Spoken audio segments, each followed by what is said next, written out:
Here you see, which was considered and called a foul, and the point was taken. When Kelly lands a punch in the back of the head.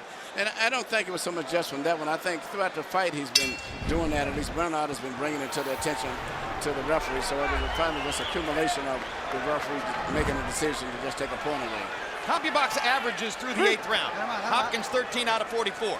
Pavlik 9 out of 38. We said in the first couple of rounds, if Bernard Hopkins could continue to throw more punches than Kelly Pavlik, Pavlik would have a big problem. That problem has continued throughout the fight. The way to beat Bernard Hopkins is to outwork him, outvolume him, and Pavlik hasn't been able to do it. Hopkins is also more accurate, more effective, has landed the solider blows, has beaten Pavlik to the punch, has had better footwork, and didn't lose a point for hitting behind the head. Other than that, Kelly's in pretty good shape. Step out, both of them, step out. I think that Bernard is showing faster hands in large part because he can see everything coming and he's willing to let his hands go, which against some of the fighters we've seen him in against Calzaghe and Jermaine Taylor, he wasn't willing to do. You're right, Larry. And, you know, Kelly is still doing what he's the best he can do, but he's never given up. He's still shooting, and he still has pretty fair punching power. And you never know what can happen as the fight goes on. But right now, it's all Bernard. So, Emmanuel, after Kelly Pavlik's thrilling and dominant victories over Jose Luis Santucci and Edison Miranda, and the 2 wins over Jermaine Taylor, and the huge knockout over Gary Lockett, is he being exposed here? I've always said I love Kelly, but Kelly does not do well with technical fighters. You know, I saw him, he's trained at my gym in Cleveland, but he's a good fighter. But Santucci and Miranda, and even the first fight with Jermaine, everybody fought him going straight back, and he just crowded him and wore him out. But when he started putting movement and a little trickery in it. Who's done that to him before this? Nobody. Well, Nobody. so you're saying we're just discovering what his weakness is, and he's in with a fighter who knows how to exploit it. There aren't many guys That's exactly what out I'm saying, there who Larry. could do that. And don't forget again, he's fighting at 10 pounds over the weight he's best at, which is not to make an excuse for him. It's just the reality. And he's bleeding over the left eye, where he now has a cut. You know, probably from the product of a Hopkins right hand. At 160, he's bigger and stronger than most of the fighters he's fighting. Absolutely, and he's been very physical with those guys, too. And why really did he take this fight? He couldn't get a title defense with Arthur Abraham because Abraham chose to keep his belt by fighting a European mandatory defense against Raul Marquez of the United States. He chose not to fight Paul Williams because he wasn't sure he'd get credit. And now 1 point is deducted from Hopkins for holding by Benji Esteves. Pavlik didn't think he'd get credit for beating Paul Williams because Williams is a welterweight. I think they got even round at best. greedy. Because you won the round. He's 26 years old. There was no reason for them to have to fight Hopkins because even if you beat him, you're not going to look that good. being there with Jermaine is some nonsense, man. This kid used to taking an ass whooping, so you got to keep chopping. All right? Because he learned how to fight by taking ass whoopings coming up. So that ain't nothing new to him. Okay. Right here you see Bernard, which just grabbed the clinch with Pavlik, and the referee takes a point from this right here. And I don't think it was definitely nothing. It wasn't even really a strong clinch.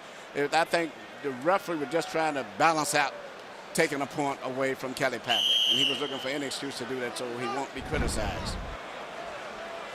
I want to go back to what I was saying. I've thought all along that at 26 years old, there was no reason for him to have to pick this fight because it was more money than fighting some contender. They went for the money.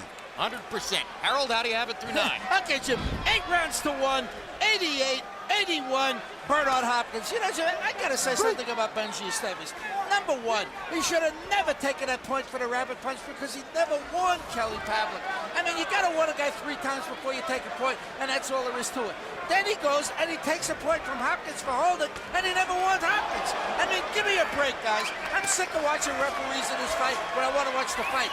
Be as it may, Bernard Hopkins still landing the cleaner, harder shots. I thought Kelly Pavlik did do enough to edge him out in round number 9. But be as it may, 8-1, Hopkins based on clean punching. We're into the last 3 rounds of the fight. And unbeaten Kelly Pavlik, 34-0, 30 knockouts, middleweight champion of the world, is in a desperate situation against 43-year-old Bernard Hopkins, who retired from the sport 2 years ago after beating Antonio Tarver here and then came back and is looking for his second win in 3 fights since that retirement.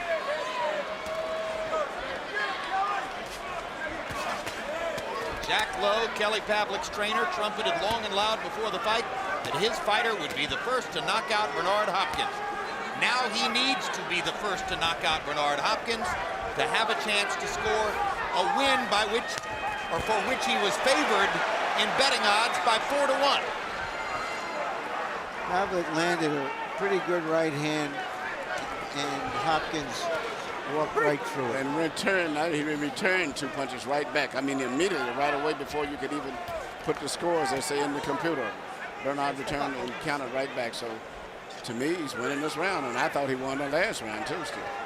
I haven't saw a clear round that Kelly's won. I think he did maybe better in the last round than before, but I don't think he's won a round because he hasn't landed any clean, effective punches to me. And incidentally, the plan was to attack Hopkins' body.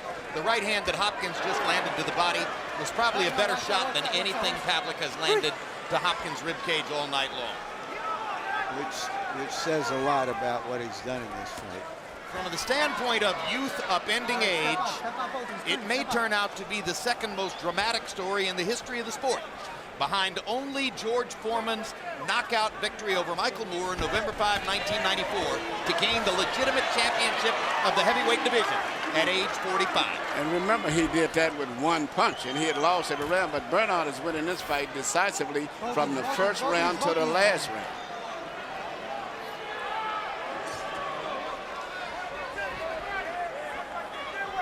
Which, of course, will make Hopkins, if this holds up, the logical opponent for the winner of Calzaghe-Jones. Well, if Calzaghe wins that fight, I don't think he's going to fight Hopkins. There's no real need for that. I think what he has to hope is that Jones wins, and that becomes a fight that people have wanted to see for a decade. Breathe through your mouth, eh?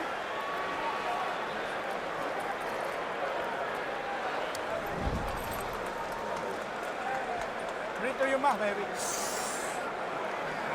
Drink a little more. Drink. Come on. Breathe through your mouth. Breathe through your mouth. Breathe through your mouth. You all right, man? Yeah, all right. Hey, baby, got to try to get off. This is 11 Two more coming. rounds, baby. This is 11 and 12 coming. All right, baby, we got 2 more rounds. Come on. You got to pick it up. You got to work, man. You got to work. I know. I know, baby. I understand, baby. I understand that. Seconds, let's go. What you wonder, Emmanuel, is if Hopkins is creating the template for future fighters to try to fight Pavlik. Yes, when he gets back to the middleweight division. Right, and it's just fortunate there's nobody there, but the young group is coming up. He's going to have problems after this fight. Oh, I don't think it's true there's nobody there. Arthur Abraham is a very good fighter. Yeah, with a yeah.